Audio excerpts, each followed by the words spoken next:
Mais 7 dias se passaram de muito frio, chuva, vento e zero surf.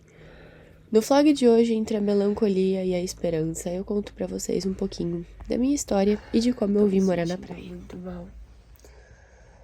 Eu tenho pensado esses últimos dias. Eu não me lembro quando foi a última vez que eu fiquei tanto tempo sem surfar. E mais do que isso, dias e dias dentro de casa regados a muito vento e chuva. Não estou dizendo que foram dias ruins ou que não são necessários para a natureza e até para nós mesmos. Mas a realidade é que eles me fizeram pensar no que o surf representa para mim. Se qualquer um me perguntasse alguns anos atrás onde eu imaginava que eu estaria, acredito que a resposta jamais seria essa. Porque nem eu mesma esperava a proporção que o surf ia tomar conta da minha vida. Durante muito tempo, tudo que passava pela minha cabeça era como eu queria ter aprendido a surfar quando criança. Porque eu nunca tive aquela casa na praia e passei as férias inteiras por lá. Por que não decidi aprender isso só um pouquinho antes? Conformada que não poderia mudar o que já tinha acontecido no passado, eu pensava todos os dias o que eu podia fazer para mudar o meu futuro. Como eu queria poder viver na praia e surfar todo dia. Eu acreditava fielmente que teria o pique de uma atleta de 14 anos para surfar todo dia, treinar musculação, correr e, claro, ainda trabalhar, cuidar da casa e pagar as contas, né? Afinal, eu não tinha mais 14 anos, eram só, 10 a mais.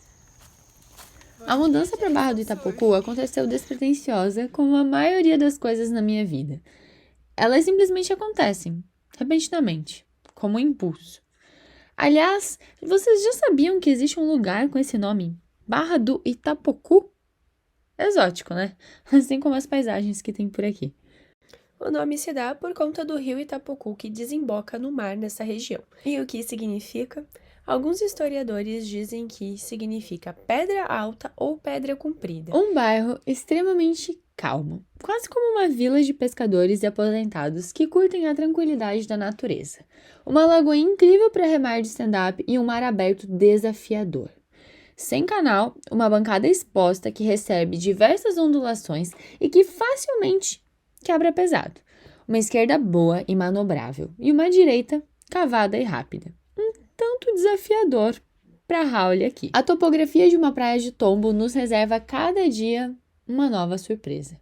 A gente nunca sabe o que esperar, assim como quando estamos lá dentro do mar. Nunca se sabe quando algo pode acontecer e do nada vir uma série maior. O que está acontecendo aqui? Poderia ter escolhido Floripa pela facilidade de ondas, navegantes, já que moro em Santa Catarina, né? Mas a Barra pertence a Araquari, um município que está em desenvolvimento e tem diversas empresas em que eu posso atuar como engenheira mecânica. E esse foi um fato super importante, além de ser pertinho de Joinville, que é a minha cidade natal. Pouco a pouco, isso aqui foi se tornando meu paraíso, a ponto de não querer mais sair daqui. A natureza, os amigos, a família e até o mar. Aquele lá que eu tinha tanto medo, sabe? E continuo tendo. Mas hoje ele é sem dúvidas a minha onda favorita e o lugar no mundo onde eu me sinto mais tranquila surfando. E claro, onde eu aprendi tanta coisa. A gente sai da cidade em busca de uma vida mais calma e tranquila, mas a realidade é que a cidade grande não sai da gente, sabe? Então a vida não ficou mais fácil depois que me mudei pra cá. Eu não consegui surfar todo dia como esperado, não estou mandando aéreo e ainda não peguei um tubo completo aqui na frente de casa. Eu tento ter uma alimentação equilibrada, mas às vezes a gente come o que dá. E assim a gente vai levando a vida. No entanto, a vontade pelo surf continua viva. Todos os dias. Isso não mudou. Nem um dia sequer. Tá, nos dias em que eu fico desanimada e quero abandonar tudo, assim, sei lá, duram uns 15 minutos. Logo depois eu me lembro de um dia legal que eu tive de surf, da minha onda favorita. E aí já passa. Mesmo assim, quando eu não estou lá surfando, eu estou feliz por estar aqui. Por ter o privilégio de ver a natureza atuando com tanto poder. Por mais que agora eu esteja alguns dias sem surf e isso me deixa pra baixo, né? Mas eu ainda continuo feliz. Porque eu sei que logo tudo isso vai passar. E como eu falei no vlog da melhor onda da minha vida, o desafio está aí. Todos os dias na nossa frente. Cada dia é uma nova oportunidade pra gente melhorar algo.